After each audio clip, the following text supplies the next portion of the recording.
नमस्कार, आप देख रहे हैं राजनीति 24 न्यूज। आइए डालते हैं इस वक्त की बड़ी खबरों पर नजर।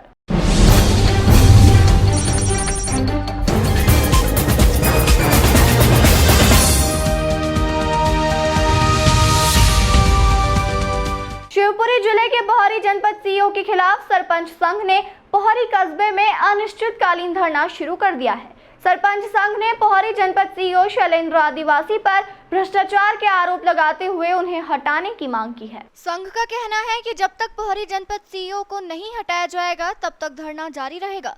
पोहरी ब्लॉक के सरपंच संघ के अध्यक्ष केशव सिंह यादव ने बताया कि शैलेंद्र आदिवासी चौथी बार पोहरी जनपद सीईओ बनकर पहुंचे हैं।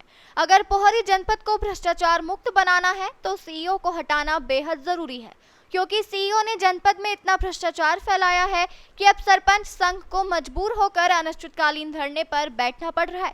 सरपंच संघ के उपाध्यक्ष संजय अवस्थी ने बताया कि पोहरी जनपद पंचायत की 79 ग्राम पंचायत के सरपंचों ने पोहरी चौराहे पर अनिश्चितकालीन धरना शुरू कर दिया है। जब तक पोहरी जनपद सीईओ को नहीं हटाया जाएगा या उन्हें निलंबित नहीं किया जाएगा तब तक अनिश्चितकालीन धरना जारी रहेगा।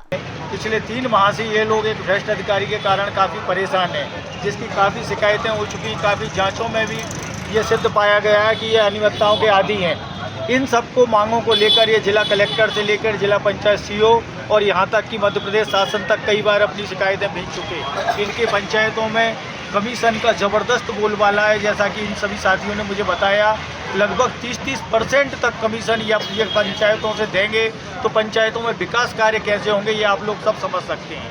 उसी सबको लेकर भूख हड़ताल पर बैठे, जिनमें 2-3 साथियों की आज हालत भी खराब है।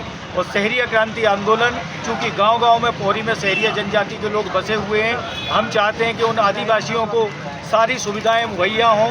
उन लोगों का काम करने का जो भी है वो सरपंच उनके काम करते हैं। आज वो सरपंच यदि यहाँ बैठे हैं तो उनके समर्थन में शहरी क्रांति आंदोलन भी पूरी मांगे इनकी जिला पंचायत का सीईओ से ये है, कलेक्टर से, कि जो यहाँ पर जनपद पंचायत के सीईओ हैं शैलेंद्र आदिवासी, पहली बात तो इनका कहना है कि वो आदिवासी नहीं है, किसी अन्य दबंग समुदाय के वो व्यक्ति हैं और फर्जी जाति प्रमाण पत्र के आधार पर वो यहाँ पर सीईओ के पद को हासिल करके बैठे हुए हैं। उनकी जांच की जाए, विभागीय जांच के बाद इन पर पुलिस प्राथमिकी दर्ज की जाए और तत्काल यहाँ से हटाया जाए। जांच भी हो चुकी है, उसमें भी वो दोषी और जांच में दोषी पाए गए हैं वो, उसके बाद भी यहाँ से नहीं हटाना ये बड़ा आश्चर्य का विषय है कि एक अधिकारी जिसके प्रति 80 सरपंच धरने पर बैठे हुए हैं, 80 सरपंच यानी एक पंचायत 3-3 हज़ार की या 2-2 हज़ार लोगों की भी मानी जाए तो लगभग 1 लाख लोगों के प्रतिनिधि यहाँ पर सड़क पर बैठे हुए हैं। उनकी मांग को अनसुना किया जा रहा है। अगर उनकी मांग पूरी नहीं होती तो हमारा पूरा पोहरी का शहरी क्रांति भी आंदोलन करने के लिए विवश होगी। सर, आपका क्षेत्र ये पोहरी क्षेत्र अधिकतर इस विषय में क्यों रहता है सर, चर्चा के विषय में कि कोई अधिकारी इनकी सुनता नहीं है? जैसे एक आपका इसलिए ये भ्रष्टाचार का सबसे बड़ा अड्डा है पोहरी में रिश्वत मांगी जाती है। आदिवासी बाहुल्य क्षेत्र है, सीधी सादी जनजाति है। उन लोगों को गुमराह करके कई सेक्रेटरी और कई जनपद के अधिकारी यहाँ पर मालामाल हो गए। उनकी संपत्ति की जांच की जाए तो दूध का दूध पानी का पानी हो जाएगा। आज आदिवासी के लिए जो योजनाएं आ रही हैं, ना तो आंगनबाड़ी चल रही हैं, ना उनके लिए रोजगार गारंटी के कार्य खुल रहे हैं, ना उनके लिए कुटीरों में भी रिश्वत देकर वो कुटीर लेके अपना मकान बनाने को विवश हैं। ऐसी स्थिति में असुनवाई का भयानक दौर चल रहा है। हमारा कहना है कि असुनवाई बंद होनी चाहिए। जिला पंचायत में भी नए सीईओ आए हैं, हमें काफ़ी उम्मीद है कि ऐसा अधिकारी जो डायरेक्ट IAS है वो अब इन लोगों की समस्याओं को दूर करने के लिए गंभीरता से प्रयास करेंगे। अभी आपके परसों हम लोग आए थे मड़खेड़ा में, मड़खेड़ा के सरपंच साहब बैठे हुए हैं मान सिंह जी, तो इनके अभी सचिव जो हैं महिला हैं कोई शकुन धाकड़, उन्होंने आदिवासियों के जो कुटीर के पैसे रहते हैं बताया गया था 50-50 हज़ार रुपये निकाल लिए गए हैं। तो इसके बीच में इन्होंने शिकायत भी करी है। आप वही तो हम कह रहे हैं कि आज ये सरपंच यहाँ पर इसीलिए विवश हुए हैं बैठने को कि जब आप बताइए हज़ारों लाखों रुपए की रिश्वत यहाँ से बट गई, शिकायत कर रहे हैं, प्रशासन कहता है वीडियो हो तो बताओ, कोई प्रमाण हो तो बताओ। आप ऐसा कोई रिश्वतखोर बता दो जो खुलेआम चौराहे पर रिश्वत लेता हो। रिश्वत का पैसा तो वो किसी अन्य माध्यमों से कियोस्कों में ट्रांसफ़र करा लेते हैं, किसी योजना में वहीं काट लेते हैं, कभी बजरी वाले ट्रक को दिलवा देते हैं, कभी कहीं देते हैं, उस माध्यम से वो इनसे रिश्वत लेते हैं और पूरा पैसा वापस ले लेते हैं। अभी इनके गांव हम परसों गए थे तो वहाँ हमने मड़खेड़ा पंचायत की हालत ये है, जो मेन मुद्दा है वो शैलेंद्र आदिवासी जो जनपद जब पास नहीं रहेगा तो हटाने का है। कैसे बजेगी? जी, जी। इसकी जानकारी मुद्दा ये सरपंच है। संघ को नहीं है। सरपंच संघ को यदि इसकी जानकारी या लिखित में ये शिकायत करेंगे अगर ये हमें उस पर भी हम पता था, कार्रवाई उन्होंने करेंगे। एक अधिकारी लोग जिस बात करते अधिकारी पर भ्रष्टाचार के आरोप सिद्ध हो चुके हैं, जी। उस अधिकारी को हटाने में प्रशासन इतना सोचेगा तो ऐसा लग रहा है कि मतलब जो कैसे आदिवासी और इन सरपंचों के काम होंगे। इनको तो सामूहिक रूप से अब इस्तीफा देना शेष बचता है। यदि यही सेक्रेटरियों से और जनपद के अधिकारियों से पंचायतें चलवानी है तो ये सामूहिक इस्तीफा भी मांग ले, प्रशासन तो देने को तैयार है। चक्का जाम भी किया जाएगा, चक्का जाम भी किया जाएगा यदि ये भ्रष्ट अधिकारी यहाँ से नहीं हटा। यदि हमारे सरपंच संघ के किसी भी सदस्य को यदि कुछ भी अनहोनी होती है तो इसकी समस्त जवाबदारी प्रशासन की होगी।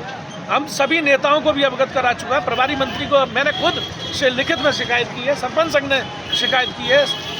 कोई ऐसा व्यक्ति नहीं है जो बचा होगा जिससे हमने शिकायत नहीं की। उसको ऐसा क्या संरक्षण प्राप्त है, ऐसा क्या इस जनपद सीओ में है जो 15% खुलेआम मांग रहा है। आप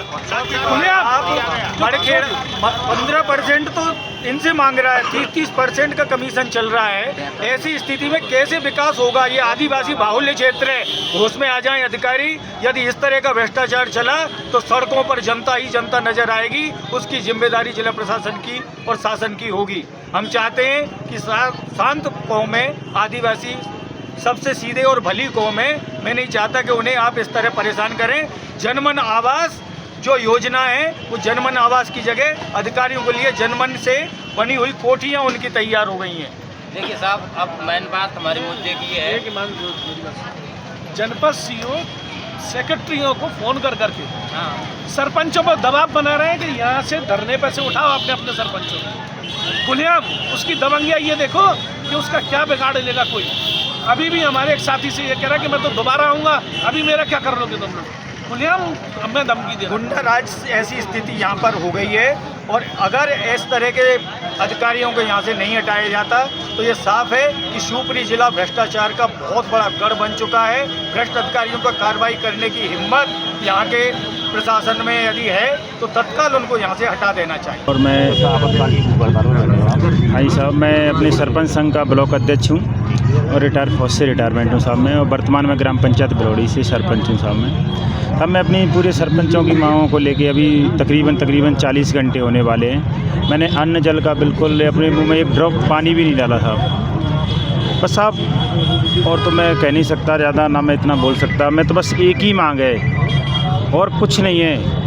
हमारे पौरी जनपद सीओ साहब को यहाँ से हटा के कहीं दूसरी जगह कर दो।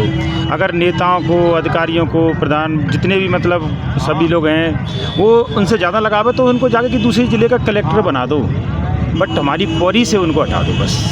क्योंकि साहब हालांकि हमारे कलेक्टर साहब ने, एसडीएम साहब ने, सबने हमारा बहुत सहयोग किया है। और सबसे पहले तो मैं धन्यवाद दूंगा हमारे संजय बेचन भाई साहब का, भी आज सुबह से हमारे साथ बैठे हुए हैं। बस यही है कि पौरी से उसको हटा दो हमारे सीओ साहब को और कहीं दूसरी जगह स्थानांतरण कर दो और हम लोगों को बचा लो, पौरी के पूरे सरपंचों को बचा लो। बहुत ही क्या बताऊं, मेरे पास शब्द नहीं है, मैं अधिकारी के लिए कुछ ऐसा बोलना नहीं चाहता। मतलब एक सीओ लेवल का उनका कोई लेवल है ही नहीं सीओ का, बस इतना ही कहना चाहूँगा। अभी आपकी हालत भी ख़राब हो गई थी सर, क्योंकि 40 घंटे से जिस बंदे ने पानी तक नहीं पिया हो उसकी हालत तो स्वतः ख़राब होनी है। अब मुझे नहीं पता कि अब ये कितने घंटे और चलेगी, क्या होगा, लेकिन मुझे विश्वास है कि अभी आप लोगों का सहयोग है, आप लोग आ गए हो।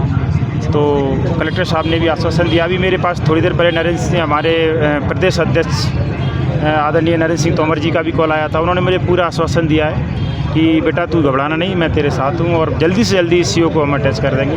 कलेक्टर साहब ने मुझसे बात की, मैसेज भी आया मेरे पास कि अगले 2 घंटे के अंदर हम शायद, उम्मीद है कि आप सब लोगों के सहयोग से अटैच हो जाएँ।